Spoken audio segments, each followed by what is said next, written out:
Salam alaikum, Bobby. It's very nice to have Walaikum you. salam. I wanted to start with one question, actually. Like, we're both from the Balkans. And for me, reverting to Islam has actually had me on an identity crisis of Mm. some sort. So I wanted to ask you, you're from North Macedonia, right? Yeah, you're the first Greek that actually says North Macedonia. Yeah, it's a struggle, but.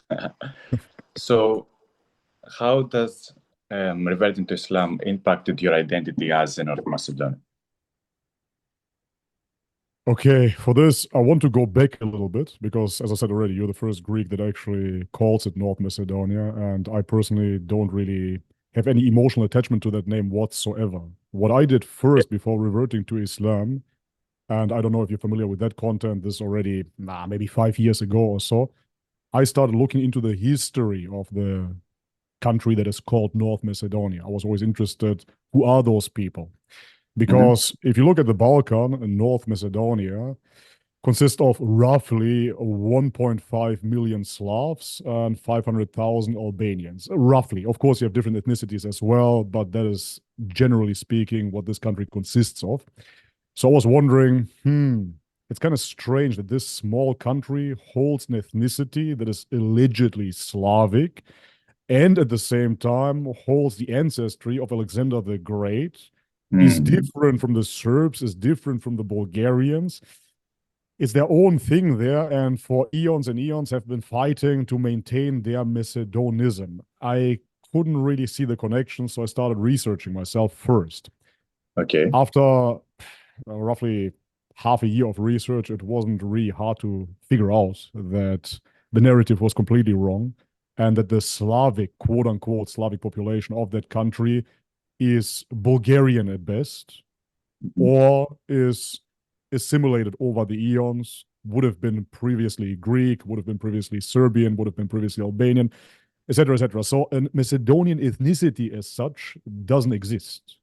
So, Mm. whilst researching that, because you're talking about the cultural identity crisis, I already faced a lot of backlash. Matter of fact, I was in the Greek news as well because I spoke about this online and I became the public enemy number one in Northern Macedonia Yeah. because they said that I sided with the Bulgarians, I sided with the Greeks. But for me, it was about siding with the truth. I, as I said already, couldn't care less about a national identity. I was just interested about finding out who we are as a people. That was the first step. Simultaneously, I was subscribed to Orthodox Christianity. And of course, Orthodox Christians, as you know as well, because that is your background as a Greek, they claim through the apostles this essentially tracing back to Jesus Christ himself. So I Mm. thought, well, that's quite interesting. Okay, so let me go deeper into that and let's see how Jesus Christ established his church and how that then became Orthodox Christianity or was Orthodox Christianity from the get go, because this is the claim from the church. So looking into that, I couldn't find proof of that first and foremost, rather the lack thereof. And what was very interesting for me as well is to see that once the Bulgarian Empire, the Bulgarian kingdom was ruling on the Balkan, they basically were still, some say, Tengriism followers or whatnot. They had their own folk religions. And then they Mhm. were looking for a state religion in order to have a strong adherence for their population, because at that point it was already mixed. You had Slavs, you had Greeks, you had Bulgars, etc., etc. And so this is when they wanted to become Christian. The king wanted to have his population Christian. And matter of fact, the Byzantine Empire at the time didn't want the Bulgars, the barbarians, to become Orthodox Christian, which is for me mind blowing. If Orthodox Christianity truly was the truth, why Yeah. didn't he want them to become Christian in the first place? And this is when the Bulgarian king then goes to the west and wants his population to become Catholic. And have this big back and forth, back and forth, back and forth until then finally they are admitted into the Orthodox Christian Church with a twist. They are changing the liturgy and they're changing the alphabet. It is based on Greek, of course, which later becomes the Cyrillic alphabet. I still have those tattoos here from back in the day, which now is more identified with Russian, but matter of fact, it was actually conceptualized in the Bulgarian kingdom.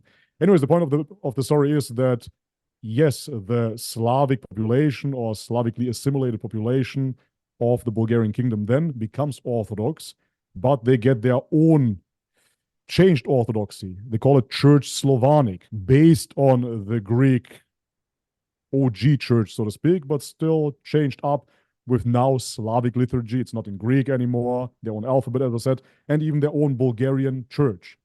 And when I saw that, I saw already that this cannot be the truth whatsoever. And moreover, it has been changed over the decades further and further and further. And I was already completely disheartened with me losing my identity as a Northern Macedonian in the first place. So this is when I kept on looking further and further and further. Matter of fact, it went so far that I went to your country because Mhm. I want to understand what Orthodoxy is. And I went to Mount Athos. I'm sure you're familiar. Of Mount course. Athos for Orthodox Christians is basically like the Mecca. This is why I can completely relate that for you, it must be a big identity crisis because you're sitting in that country, which is essentially the Mecca for Christians. It Yeah. is like somebody living in Saudi Arabia becoming It's Christian, you know? the Saudi Arabia of Orthodoxy, I guess. Exactly right. Yeah, so that was something that I did then to further understand or to fully understand what Christianity is about. I want to understand what the Trinity is about. Because, matter of fact, Northern Macedonia was part of Yugoslavia and therefore was under communism for roughly 70 years. This is how my parents grew up. Mm. And even though we were Orthodox Christians, they never really taught me about the Trinity or anything on those lines. They didn't know about this. I don't Yeah, of know how course. it is in Greece. You can tell me about that once my rant is finished. But most people really don't know about Trinity or anything like that. They know about Jesus, Jesus, as Mhm. the Son of God, and they know that there is God, and that's about it. So I, on the other hand, really want to understand religion. And once I found out about the Trinity, I was shocked that this is part of Orthodox Christianity. Matter of fact, I thought that this is maybe some Protestant worldview or maybe a Catholic one. I thought that the Orthodox Christians actually believe only in one God. But yeah, well, that was not the case. And this is why I went to Mount Athos to further search and further seek.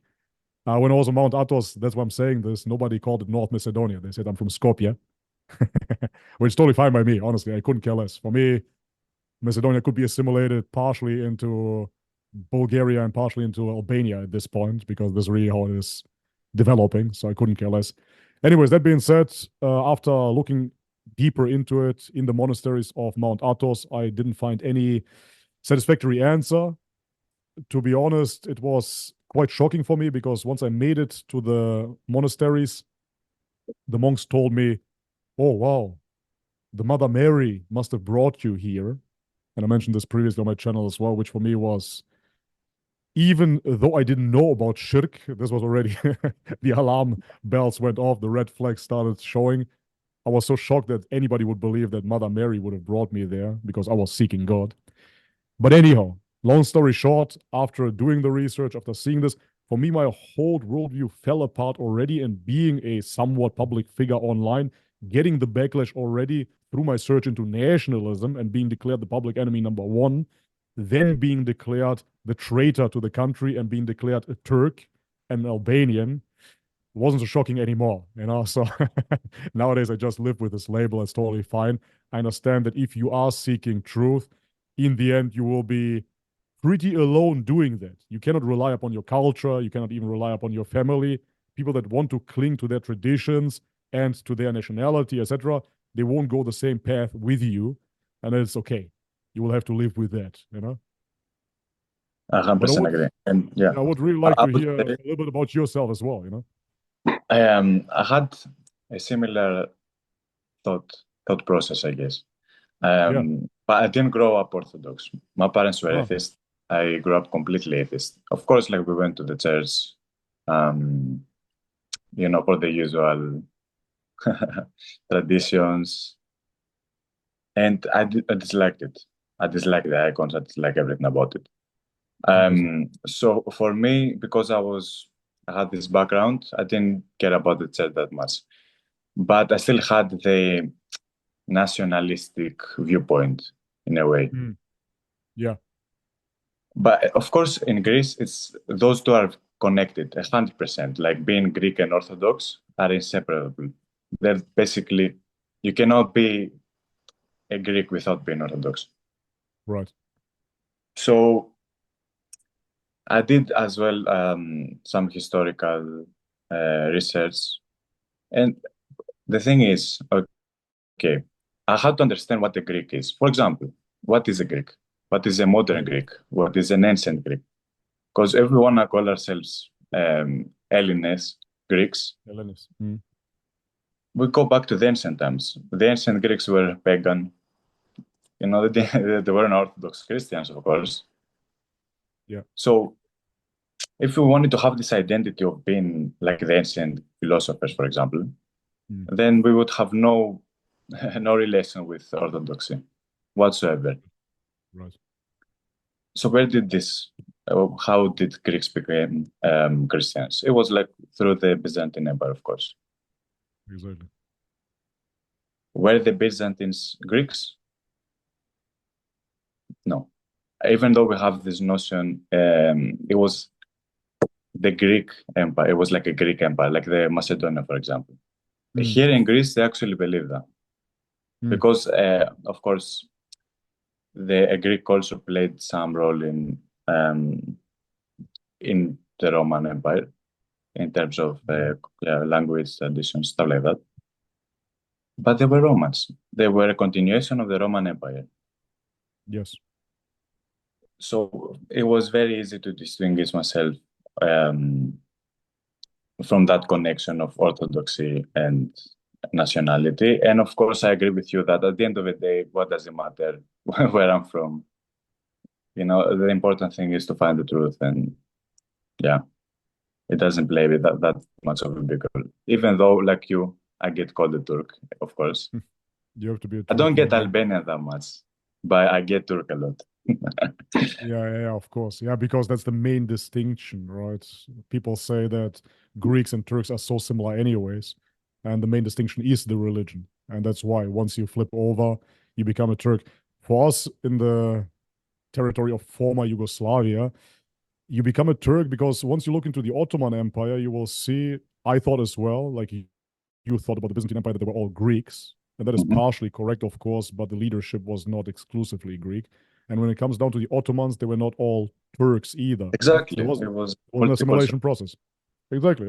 Absolutely right. So you had Serbs, you had Bulgarians fighting for the Ottomans, but from the peasant class, so to speak, from the Christian peasant class, once somebody went up the ranks, so to speak, and he started working for the Ottoman Empire, he would become a Muslim. He would adopt the Turkish language, the Arabic language as well, secondary to the Turkish language, however, and then he would become a Turk. That was it. Yeah.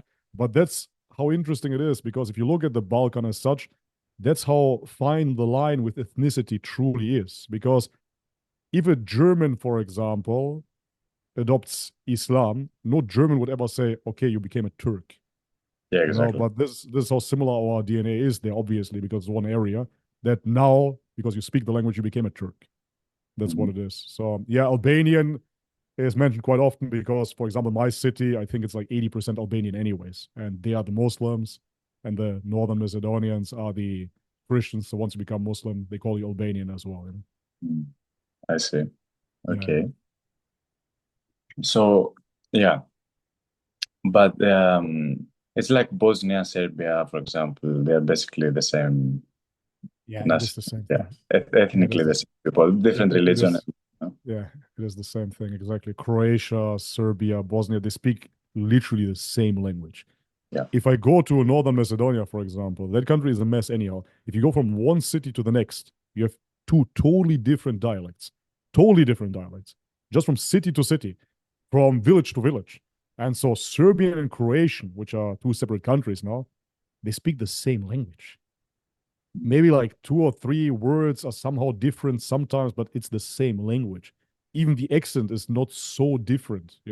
I've been to both countries, I understand the language. It's the same. yeah, So yes, it's the same ethnicity separated by religion, basically.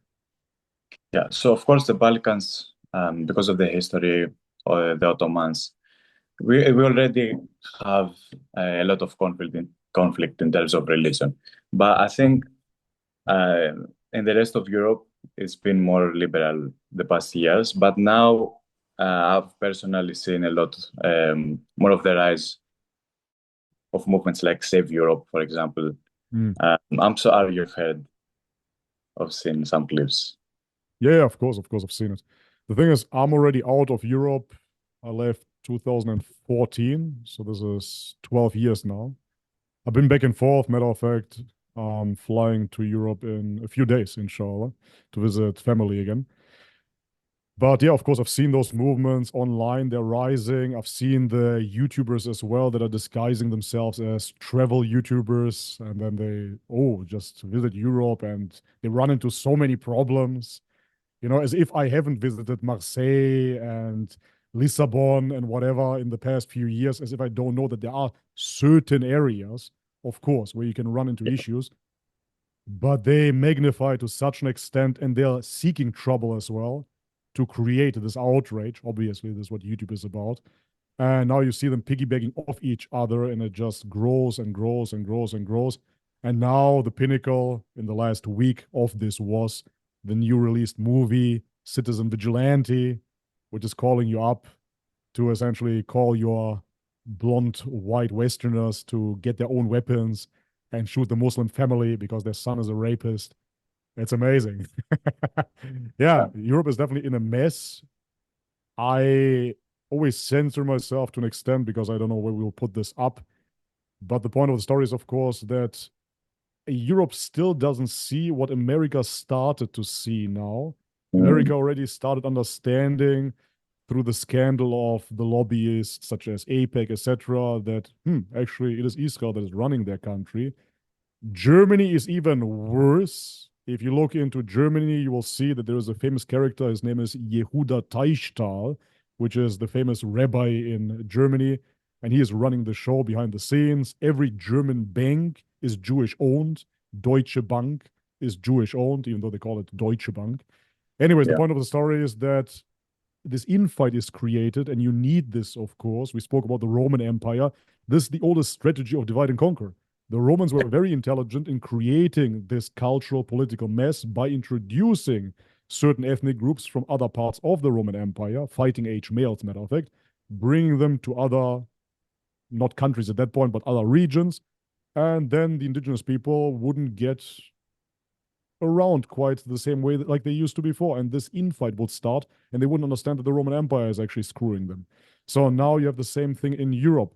I agree that there is too much mass migration in Europe. I don't disagree with that sentiment.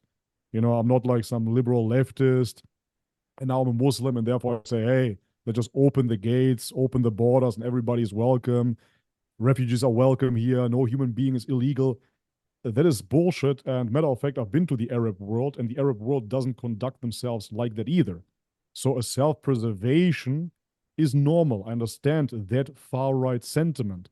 But at the same time, they're attacking the symptom and they're not attacking the root cause, which is their own government, of course. Of course. So, yes. Of course. Yeah, so yes, of course, I've seen those movements. And the thing is that it is propaganda at the moment and will lead to a lot of atrocities, a lot of violence pointed at innocent people. I already see it coming. They will get into mosques. They will start shooting up mosques like it happened in New Zealand. Or now it happened with this one guy in Scotland, I believe it was, where he went on a rampage with a machete, etc., you name it. So yes, I see the movement, but those guys are heavily deluded. Why that is very simple, because they are basing their whole identification on their race, which is a fleeting concept. I've been there myself. I don't want to act all high and righteous. Oh yeah, I've been a nationalist as well, and now I'm so enlightened. No, but I see the pitfalls of that movement, of course, because it's not based on reality. It's not based on something truthful. There's partial truth to be found within it, obviously, but it will lead to much more destruction, and the leaders will stay the same. It won't change anytime soon if they continue like this. Yeah, I 100% agree with you. And I like the point you made of who's actually pulling the strings behind the scenes. Who's funding those YouTubers? Who's funding that movement in particular? $7,000. Let me tell you, it's not white bing, people. bing, bing. It's not Europeans who's funding it. No. Yeah. No, absolutely not. No, it's an infiltrated movement. That's the thing. I've been through so many movements throughout my life, and it's quite interesting to see that all of them are infiltrated. You look into any type of movement, it might be a dietary movement, such as veganism. And you might not think much about it. Oh, yeah, veganism. Actually, the Buddha, he was a vegetarian, and this is so spiritual. Let's not eat animals. And this seems like a grassroots movement. people are getting together. We don't want to harm the animals. We want to eat vegetables. I mean, I'm giving you this example because it's a very polarizing example. It seems like this couldn't be any infiltrated movement at all. But then you look into it, who's pushing the vegan influencers, and you will find people such as Bill Gates that are promoting their lab-grown meat, their plant-based meat, etc., etc. So you will see that any type of movement is actually infiltrated. You look into movements such as Black Lives Matter, which are self-proclaimed Marxist as well. Then you will see the funding of a George Soros out of a sudden. So there is no grassroots movement. The blacks identified, oh yeah, Black Lives Matter, and they think that a black person created this. The vegans will say, oh yeah, go plant-based. They will boycott farmers. Even that is infiltrated. And obviously those nationalistic movements are infiltrated as well. Look at Tommy Robinson, for example. Yeah. Tommy Robinson is funded by Israel, and he was spearheading this Great Britain movement now. They're all infiltrated by Israel. It is about creating infighting between the Christian population and the Muslim population. And the idiots are falling for it still, unfortunately. Yeah.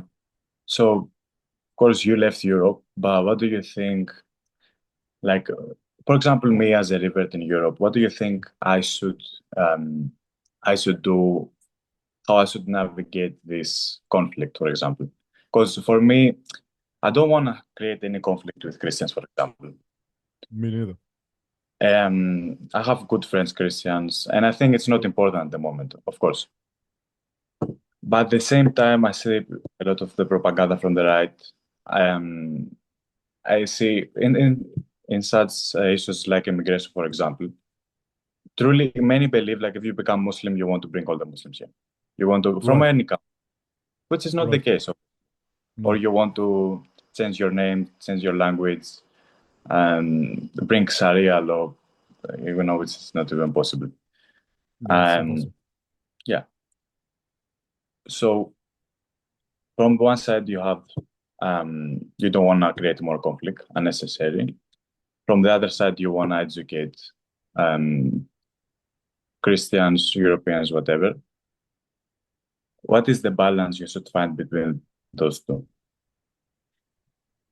It's a very complicated question because, as I said already, just by talking about Islam, people already associate it automatically with the brown religion. And now you're the guy that wants to bring in all the migrants. You want to change the face of Europe. You want to change the demographics. You want to change what it means to be European, etc., etc. You name it. That is not true, of course. So therefore, the Dawah approach in Europe has to be as well not only balanced, but it has to be smart. It has to be intelligent. It has to be focused on conveying those points. It is very important to meet the people at where they're at so they understand that this is not about becoming an Arab.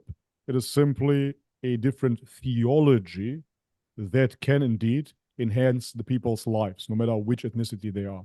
So it has to be a very laid back and smart approach. And at the same time, I do believe in the saying, my enemy's enemy is my friend. So therefore, I focus predominantly on not necessarily a Christian Muslim union. That's not what I'm fighting for at all, but at least educating that the two sides are played against each other, as I said already previously. That for me is the most important point, because once the people start understanding that this is not about an Islamic takeover, but it is about liberating yourself rather, from your owners, your overlords that you are having right now in your country, then people will be much more sympathetic to the Muslim message, I believe.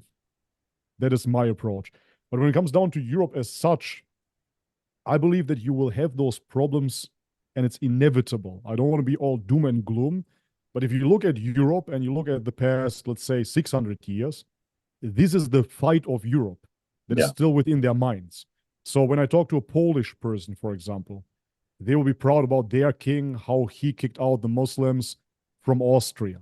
Yeah. When I talk to my countrymen, the Northern Macedonians now, previously there were Bulgarians fighting with the Greeks and with the Serbs to kick out the remainers of the Ottoman Empire, to liberate, right? So there is this, or talking about the Reconquista, of course, in Spain. So this is not only ethnic, this is cultural, this is in their history. This is what many people associate with, especially once they get into the right-wing neo-nationalist thinking, because they have to base their thinking on something, right? So what is right-wing theology based on? It has to be based on how your country became what it is. Hmm. And so therefore, yeah, of course, you go back and you are proud of your ancestors liberating your country from the evil, evil Muslims. And now they're Christian again. Because if your ancestors didn't do that, now this would be all Muslim, it would be Sharia law. That's what they think. So Yeah. because of that, it is very, very hard to get through to a quote unquote conservative, quote unquote neo-nationalist, whatever, because they associate the identity with someone that is removing Islam from Europe. If you talk to Serbs, for example, which is hilarious, it's so funny. If you look into the DNA of Serbs, they actually have the biggest Turkish ancestry of all the Balkan population. But at the same time, they call themselves kebab removers. Like that's their meme online. We are the kebab removers. Yeah, okay, bro. You removed the kebab and then you adopted the cuisine and you call it chevap. Yeah, Yeah, it's the same exactly. thing. Yeah, the kebab removers. Okay, cool, bro. Like put a ch instead of a k, and there you go. But anyways, the point of the story is that it is in their identification, and then that's the thing that people don't really understand about the Balkans specifically when we talk about Europe. Yeah, the Germans, for example, yeah, they are ashamed about the past. When you tell them it was 6 million, they will start crying. Oh, it was 6 million. Oh, I'm sorry. I apologize. My grandfather was in the SS. But if you talk to a Serb, he will be proud that Yeah, his of that course. his uncle or his grandpa or whatever killed the Bosnians. He will be happy about that. It will make his day. So the war crimes, the atrocities in the Balkan is something that you're proud of. It's something that you conquered. And to be fair, it's not so far-fetched because when people talk about their ancestors, such as in Greece, Alexander the Great, etc., nobody will talk about the atrocities of Alexander the Great conquering everything up to Pakistan. They were proud of him. But anything Yeah. in recent history all of a sudden becomes an atrocity and is so evil and everybody's sad about it. But anyways, the point of the story is that in Europe, you still have this identification and there is still the zeitgeist and the memory of being the liberators of Europe and bringing back European culture. And as you said correctly, I have to piggyback on that. In the beginning, you said being a Greek is not necessarily being Orthodox Christian. But of course, when you think about Greece, you think about the Greek philosophy, you think about those times. And yes, it's the same way of thinking when it comes to Western Europe, those European values depicting beautiful naked women and statues, French philosophy, the Enlightened Age, sexual revolution, sexual liberation. Those are all European values. And obviously, Islam is against that. Now, Yeah. the Catholic Church is against that as well, but we're just going to brush that away. So the point is, when you're speaking to European people, there are a lot of facets that you have to take into account. First, again, the history. Then, secondly, what makes up the European mind, which we as Muslims would declare as absolute degeneracy, to be totally honest. They declare as art and as beautiful. So, yeah, you run into many, many issues. So, I personally have to come to the conclusion that Hidayah guidance is to Allah. I can only do my part, of course, and give the Dawah Western centric. And this is what I do on my channel as well. This is why this channel is not called Abdel Hak's perspective. It's called Bobby's perspective still, so people can relate. And okay, I have a long beard, but I always did. So I'm still somewhat European passing, I hope. And I'm trying to convey the message in a westernized format without using mashallah, inshallah in every second sentence. So it becomes relatable. Matter of fact, I actually learned this from communism indirectly through my parents. Tito, the leader of the Yugoslav Republic, he always used to say, "Skim si, takav si," which simply means with who you are is the way that you are. Simply meaning you Mm. have to stay relatable.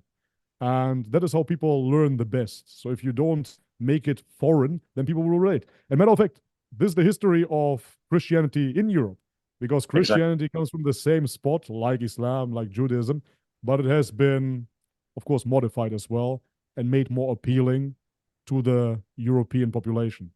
They still could eat pork. Yay. But you see what I'm saying, right? So you have to make it relatable. That's the only way. I personally, however, keep my Dawah online. Some people ask me if I want to go to the UK or give street Dawah in Germany. I personally left way, way, way before I became Muslim, and there are many, many reasons why I left Europe. So at the moment, I don't see myself being physically present. What the future holds, we will see. But as for right now, I think that through the information age, online, this is the best way of Dawah, anyways. Because Of course. I didn't get approached on the street. And we know that back in the day as well, we had like the Jehovah's Witnesses and Yeah, evangelicals. that's exactly what I thought. We haven't even here in Greece. But yeah, of course, I couldn't go out and do street Dawah for obvious reasons. Nobody would like that. What would And happen? Be honest. What would happen? Be honest in Greece if you would give street Dawah. I, okay, to be honest, it depends on the place, of course. Yeah. If I go on Yeah. Athens, maybe I have a chance of not getting, you know, of not having any violence thrown at me. But Right. other Right. Right. parts, it depends. Yeah. But the thing is, realistically, best case scenario is I talk to somebody, we have a debate on the road. Right. It goes nowhere, we just waste that time. So, of course, it's online is best. And another thing I thought about is like Europeans, you have always a very strong sense of us ancestry. We care about who our ancestors were. And a funny thing is, this can go too far. And I've seen it here in Greece, like very recently, going too far. Mm. Meaning, some people here in Greece have taken this notion so far that have actually converted to 12 god paganism. Ah, of Yeah, course. Makes sense. Yeah. we just Neo saw the. Neo-paganism is a thing that's rising everywhere right now. In Exactly. Germany as well, people become followers of Odin and whatnot. But please continue. Yeah.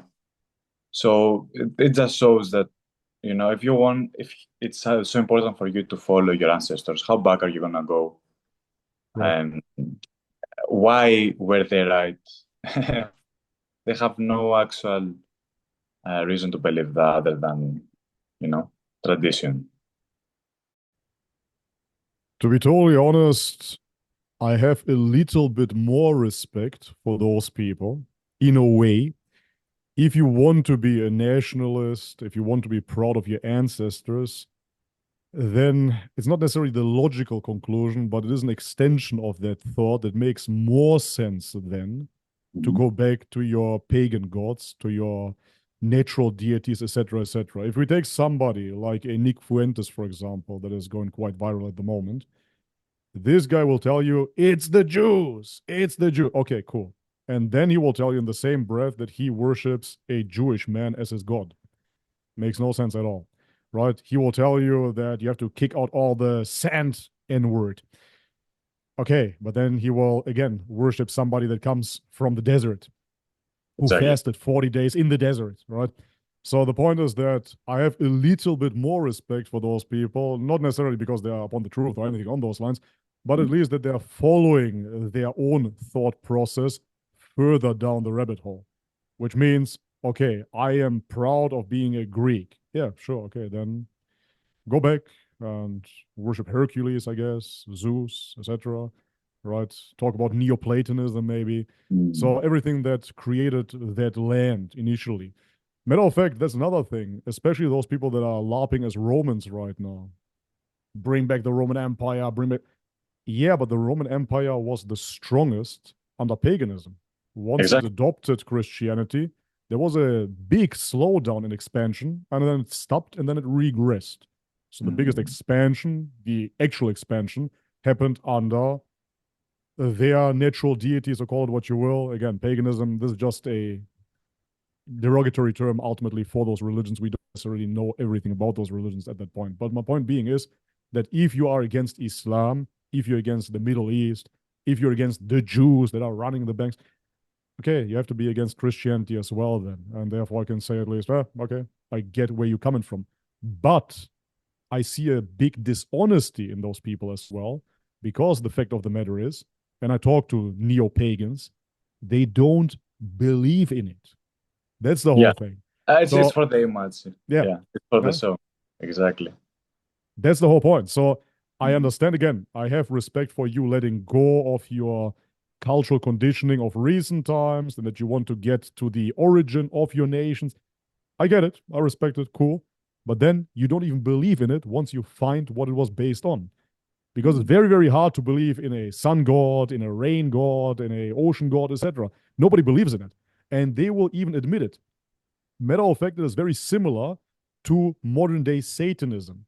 Modern day Satanism is not about Satan anymore.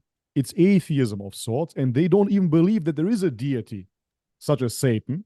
They believe that it's a counter movement to Christianity, a counter movement to everything that religion has created, the morals that we see nowadays. It's a counter movement, but they don't even really believe in the deity of Satan.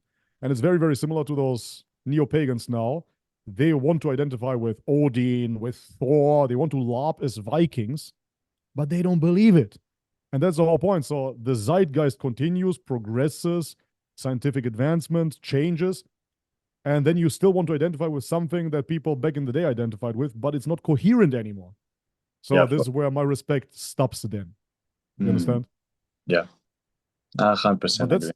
But that's the main difference, because with Islam, they will say it started 1,400 years ago. Of course, as Muslims will say, no, it's the primordial monotheistic religion. It's the only religion that ever existed, the only relationship between your creator. There is nothing else. Either you believe in the one God or you don't believe. Either you submit or you rebel. It's a congruent message, and it is coherent to this very day. Matter of fact, we see the same issue now with the Trinity, of course. It's not coherent. People don't believe it anymore. They will LARP as Christians. Oh, yeah, in the name of the Father and the Son and the Holy Spirit. I saw a debate, I think it was 2 days ago, with Sam Shamoun, which I lovingly call Sam Sharmuta, and a Muslim brother. I forgot his name, unfortunately. It's a doctor. But anyways, he knows that we as Muslims say Allahu Akbar, which simply means God is the greatest. And he, to trigger the Muslim, says Al-Masih Akbar, meaning the Messiah is the greatest. But just by saying that, it already appears comical. It seems satirical. You see that this cannot be the truth. Everybody understands it nowadays that a human being cannot be God. And those pagan religions are based on the same concept of certain people or demigods, half people, half gods. It just doesn't add up. But what it's up is that there is a creator that is all transcendent. It's neither male nor female. He's the origin of the universe. That makes sense. So this is something that we can apply even to this very day. And that's why you see that anybody that goes away from Islam ends up in a ridiculous state. That doesn't make sense. Yeah, you want to LARP as a Viking now? Do it, man. Then, worship your pagan gods. Go do the animal human sacrifice, rather, your baby sacrifice in the woods as they used to do. Practice the scarring of the heart, where you sacrifice your firstborn son, your gods, to your deities, drink his blood. Well, let's do that then, No, they're not gonna. They're just gonna LARP. They're gonna present it, and that's it. Yeah. It's basically all those. Yeah. Question: When you went to Mount Athos, did you ask about Trinity?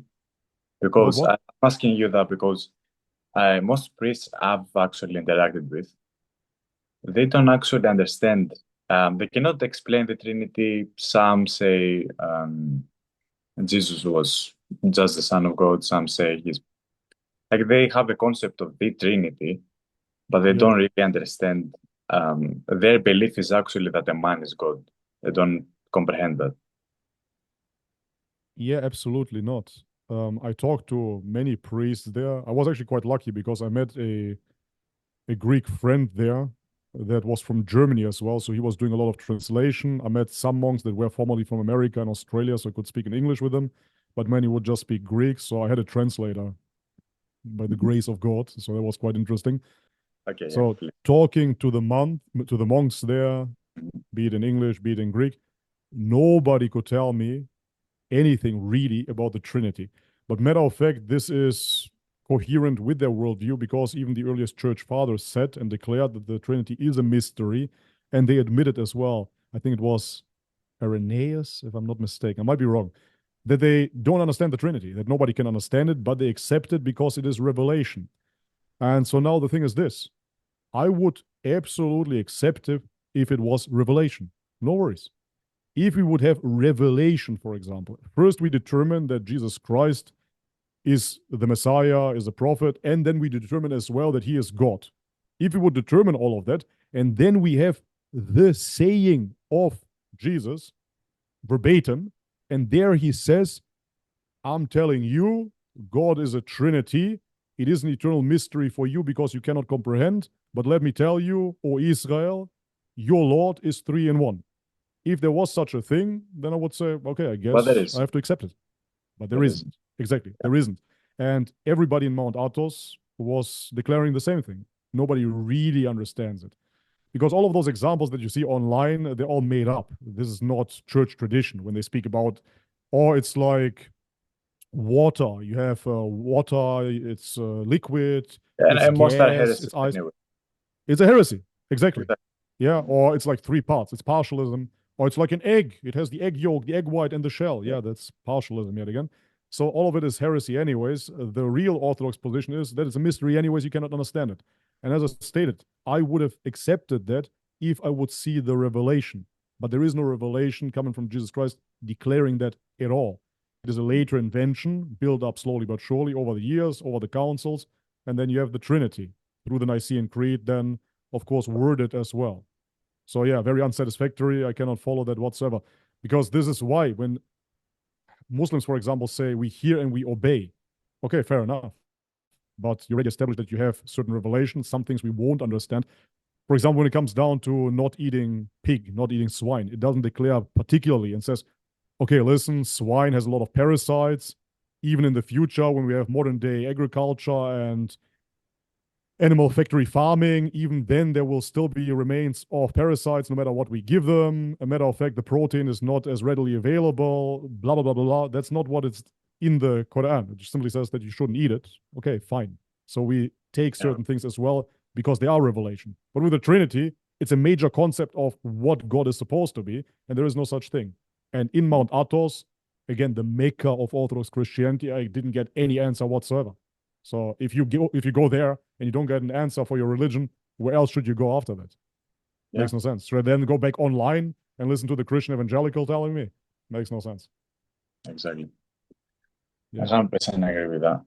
Yeah. So last point, last question I wanted to ask is because I know many Muslim rivers, I know many Greek rivers, as a matter of fact, which Interesting. surprised me.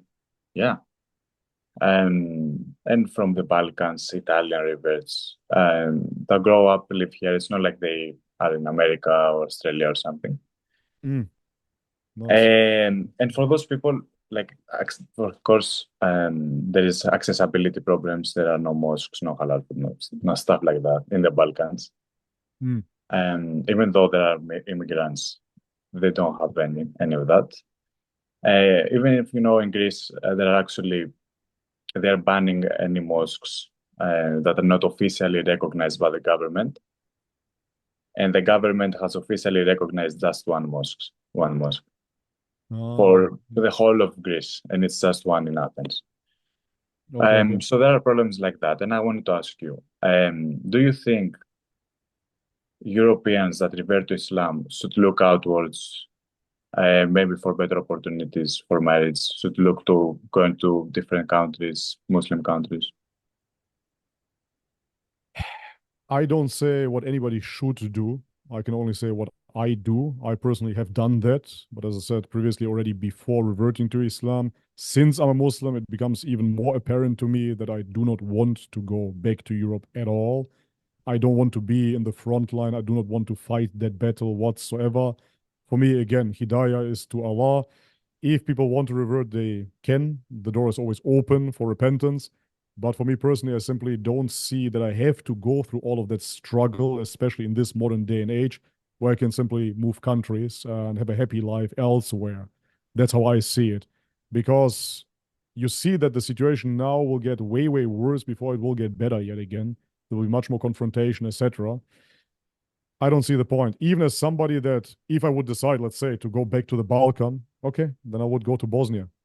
Simple. Yeah, I speak the language. I understand it anyways. It's not hard for me to adapt. It's a bit different than Northern Macedonian, which is not a language, by the way. But anyways, so yeah, it's not that hard.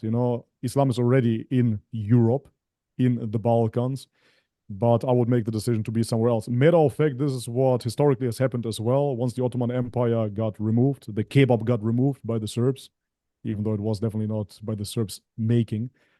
The many people moved back to the Muslim lands. So meaning that many Greeks, many Slavic speaking people, etc., they moved to Turkey and even beyond. You see even Or- people from Bosnian ancestry living in Palestine, matter of fact. Yeah, So this has been historically happening. Every time Europe gets more hostile against Islam again, then the Muslims don't see a point in staying in Europe, and then they simply go to their countries. And that's, of course, every neo-nationalist wet dream. They cannot wait for that. They love that I'm saying this right now. Yeah, go back to your country. So either way, that's why I opened this whole statement with saying I don't tell anybody what to do. For me personally, there's not a battle that I want to fight. Historically, I would have been somebody that then goes back to the Muslim world.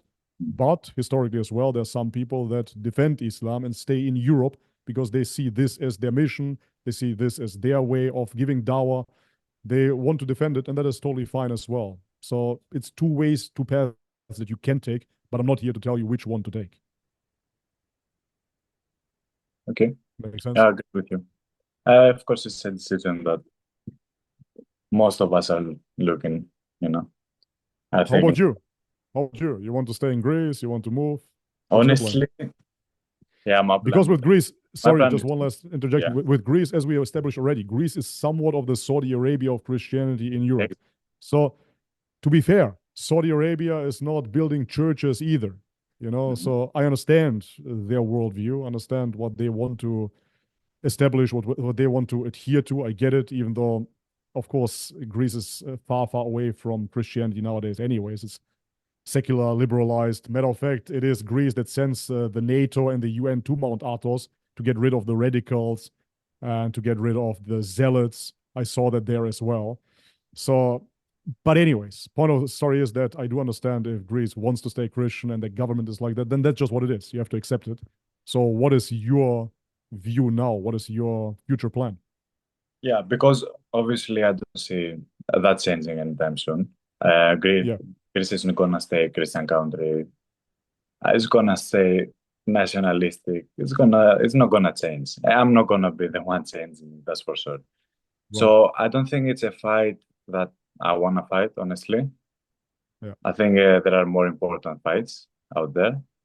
right. I am, and for me, and the only thing I wanted to focus on Europe is like helping reverts. That's one Yeah. thing that I think is an important mission in Europe. Other than Mm, that, like Dawah, this and that, it's not that important. mm. Fair. So, where do you see yourself? You want to stay in Greece or you want to move somewhere? I inshallah move maybe South Asia. I'm afraid. Nah, that's where Pretty I'm good. at. Yeah. Nah, that's where I'm at. Nah, it's better over here, man. Honestly, it's way better over here. Not only when it comes down to Islam, but life in general. You know, as I said, even before reverting, I already moved Mhm. first to Australia, then to Indonesia, and then ultimately to Thailand. Life is much better here. Yeah. You know, you still can live your life. Restrictions are very limited, so you can be whatever you want to be. You know, we have a big Muslim community here. We have Christians as well. We have Buddhists as well. Nobody's bothering anybody. There is not this strong, yeah, neo-nationalism, Europe first movement here. So it's comfortable, you know. It's a The beautiful view's spot. good for sure. Yeah, Yeah. that's right. So I don't know if you have any more to add. I'm satisfied with this That's good, conversation. man. Just Yeah. out of personal interest, you can decide if you want to upload this or not. I'm just asking you, even Yeah. privately, what is your view on Northern Macedonia as a Greek? Because this is the first time that we get the chance of again, Northern Macedonia. I don't even want to be identified with this country, Mhm. but whatever. Talking to a Greek, you know, I think this would be interesting Okay. for my Okay. channel as well. Yeah. Yeah, Of course, as you know, like most of us call it Skopje anyways, right. because when Which you, it was called in the yeah, Ottoman of Empire course, as well. It was yeah, called in the Ottoman Empire as well. Yeah, because when you say Macedonia, it mostly refers to like the north parts of Greece, anyways. yeah, You know, referring to that. Um, but yeah, I guess for me personally, I didn't really look into the whole situation, the whole story. It was a big fuss in the news, for example, when they changed the name to North yeah. Macedonia. Everybody was freaking out. They were marching like Macedonia is Greek. I'm sorry, Yeah. you've seen some, yeah. But for me personally, I didn't look into it. I didn't care that much. So yeah, Hmm, it didn't bother me. interesting. I had in Germany many good Greek friends, you know. We always got along quite well. Matter of fact, I did a DNA test just recently, and genetically, they cannot really say. They say that I am Greek slash Albanian, Mm. whatever that means. So meaning of the ancient people of the Balkans, anyways, you know. So Yeah. which is quite interesting because even though I speak a Slavic language, genetically I'm not a Slav. And I think that is quite apparent as well. When I think of Slavs, matter of fact, you look more Slavic than me. Yeah, You no. have light, yeah, you look way more Slavic than me. I don't think that I have much admixture when it comes down to Slavicism. But anyways, point of the story is that yeah, Northern Macedonia when they got their name, of course, the name Macedonia is Greek. It's Greek. Yeah. That is just what it is. You have to be an idiot to deny where that comes from linguistically. So it's Greek. Then when you come down to Alexander the Great was learning from the Greek philosophers. Alexander the Great was spreading Hellenism. That's just what it is. So anyway, you go, you will see Hellenic culture. So I always used to say, well, not always, but once I found out about it, I used to say, if you want to be Macedonian and Alexander the Great is your ancestor, then you should assimilate into Greece. Then you should start speaking Greek again because that's what he was standing for. You know what I mean? Mm. Very, very simple. If, however, you want to be Slavic, then you should have to assimilate into Bulgaria because that is your nation's history. In Yeah. Ohrid, where the first Orthodox church was built, this was built in Bulgaria. It was the first Bulgarian Orthodox church. That's just what it is. So you have to make up your mind, you know. But this is the schizophrenia of the Northern Macedonian people nowadays. Very, very unfortunate. This happens when you're at borders with Yeah, everybody, you in know, between. and Yeah, they cut exactly. out this You little don't know slice. where to No, they don't know. belong. Yeah, They don't exactly. know where to belong. Yeah. So in that Yeah. regard, I'm actually quite happy to not be there. See, that's what I mean. You have to pick and choose. You have to really pick your fights in the end. Yeah, exactly. Not everything is worth fighting for. So now I could go back and give a nationalistic Dawah in Macedonia and tell them, yeah, but you're Bulgarians. And okay, cool. Not my fight, man. Believe what you want to do. Whatever. If you want to stay in that bubble, stay in that bubble. And the same applies with Islam as well. You know, it's out there. If people really still want to adhere to Christianity in this day and age, your loss. If you want to become a pagan, it's your loss as well. There's nothing more I can say about that, you know. But for Yeah. me, it's ridiculous that there's any animosity between Greek and Northern Macedonian, whatever. But that's the story of the Balkan, you know. You will never Of change course. that. Like, at the end of the day, if I do a DNA test, I don't even know. Would be I interesting have to see. no clue. Because I'm actually like half from Crete as well. I don't know if you know Great. Crete. Creta, Yeah. yeah. Yeah. So I've been there, I in think, Crete, when I was a kid. there were Arabs there. There were, of course, Ottomans for a very long time there. So For sure. I For have sure. no, yeah. One- I cannot say I'm in 100%. Crete for sure. No, 100%. It's Yeah. very, very funny, you know. I mean, even if you look into Sicily or you look into Spain, those people have a lot of Arab admixture as Yeah. well. Of course. And they are fighting for Italian or for Spanish nationalism, you know, by drinking alcohol and eating pork, fighting the invaders. It's funny, you know, their ancestors were invaders as well. Yeah. Anyways, that's what it is, man. Europe, it's a mess.